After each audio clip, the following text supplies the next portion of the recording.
Assalamualaikum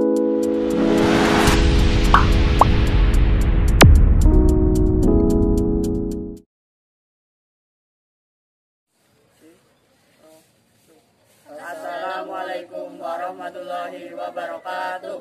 Salam Pramuka. Salam. Perkenalkan, nama kakak Raffi Ahmad Wahyudi dari kelas 9B. Nama kakak Pandu Fernansyah dari kelas 9E.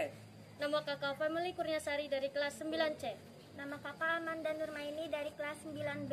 Halo, nama kakak Niken Ayunda Sayati dari kelas 9D. Kakak dari PC kelas 7 dan 8F akan menjelaskan materi kompas dan menaksir tinggi. Halo adik-adik, di video kali ini kakak akan menyampaikan materi kompas dan menaksir tinggi. Berikut videonya.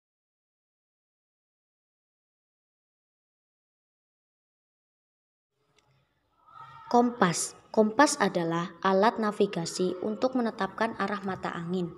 Kompas dibagi menjadi dua jenis, yaitu kompas analog dan kompas digital. Kompas analog adalah kompas umum yang digunakan dalam kehidupan sehari-hari dan cara penggunaannya dengan menyelaraskan jarum kompas. Kompas analog dibagi menjadi beberapa jenis kompas, yaitu 1. Kompas lensa. Kompas lensa merupakan kompas yang dilengkapi dengan lensa bikonkaf yang berfungsi untuk mempermudah dalam pembacaannya. Umumnya, kompas lensa berbentuk sederhana, ringan, dan harganya lebih murah. Namun validitas pengukuran besarnya sudut kompas kurang akurat. 2. Kompas bidik atau kompas prisma. Kompas bidik atau disebut juga sebagai kompas prisma adalah kompas yang berfungsi sebagai pembidik besar derajat pada sebuah medan atau bentang alam sebenarnya untuk diproyeksikan dalam peta. 3. Kompas silva. Kompas orientaring atau kompas silva adalah kompas yang digunakan dalam orientasi atau perhitungan dan pembacaan peta secara langsung. Kompas ini umumnya memiliki badan atau wadah transparan, memudahkan pembacaan terhadap peta yang ditaruh di bawahnya. Kompas digital. Kompas digital adalah kompas yang bekerja secara digital. Kompas ini biasanya ada di handphone kalian. Supaya lebih memahami tentang kompas, marilah kita pelajari tentang bagian-bagian kompas. Kompas yang akan kita pelajari adalah kompas prisma. Bagian-bagian dari kompas prisma adalah sebagai berikut. 1. Dial. Dial yaitu permukaan kompas yang dimana tertera angka dan huruf seperti pada permukaan jam. 2. Visir. Visir yaitu lubang dengan benang lurus untuk membidik sasaran. 3. Kaca pembesar. Kaca pembesar yaitu bagian yang berfungsi untuk melihat besar derajat kompas pada permukaan dial. 4.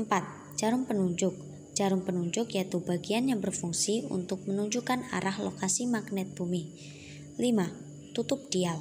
Tutup dial dengan dua garis bersudut 45 derajat yang dapat diputar. 6. Alat penggantung. Alat penggantung yaitu bagian yang berfungsi untuk tempat ibu jari menopang kompas saat membidik. Setelah adik-adik memahami tentang materi kompas, marilah kita juga belajar cara menggunakan kompas. Kompas yang kita gunakan kali ini adalah kompas prisma. Cara menggunakan kompas prisma ada di video berikut. 1. Buka tutup dial dengan posisikan tutup dial tegak lurus.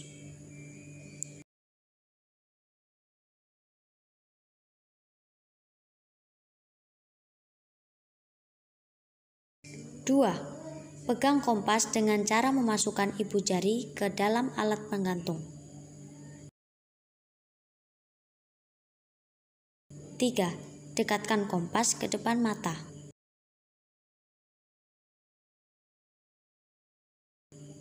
4. Bidik sasaran yang akan ditentukan besar derajatnya melalui visir.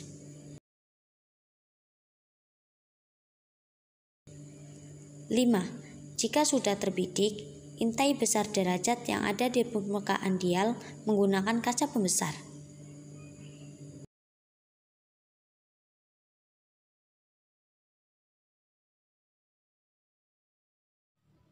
Menaksir adalah memperkirakan atau mengira-ngira tinggi suatu pohon, lebar sebuah sungai, arus sungai, jarak perjalanan, keadaan cuaca, dan mengukur berat suatu benda.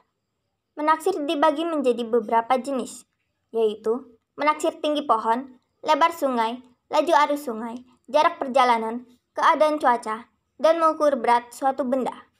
Setiap jenis menaksir memiliki rumus yang berbeda-beda. Jenis menaksir yang akan kita pelajari adalah menaksir tinggi pohon. Hal umum yang dibutuhkan dalam menaksir tinggi pohon adalah tongkat pramuka dengan panjang 160 cm. Berikut langkah-langkah menaksir tinggi pohon. Siapkan beberapa tongkat pramuka. Langkah selanjutnya, letakkan beberapa tongkat di permukaan tanah dengan posisi lurus sejajar dengan pohon yang akan dihitung tingginya. Contoh, 5 tongkat pramuka. Lalu, posisikan satu tongkat tegak lurus selaras dengan tongkat yang diletakkan di permukaan tanah. Setelah itu, minta tolonglah kepada salah satu temanmu untuk mengintai dari permukaan tanah untuk melihat apakah ujung dari tongkat pramuka sudah satu garis lurus dengan pucuk dari pohon. Setelah didapatkan bahwa ujung dari tongkat dengan pucuk dari pohon sudah satu garis lurus, kita tinggal menghitung tinggi dari pohon dengan rumus AE sama dengan BD kali dalam kurung AB dibagi BC.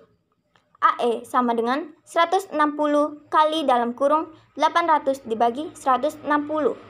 AE sama dengan 160 dikali 5 sama dengan 800 cm. AE sama dengan kurang lebih 8 meter. Salam pramuka. Salam. Sekian penjelasan video materi dari kakak. Terima kasih dan sampai jumpa. Dadah.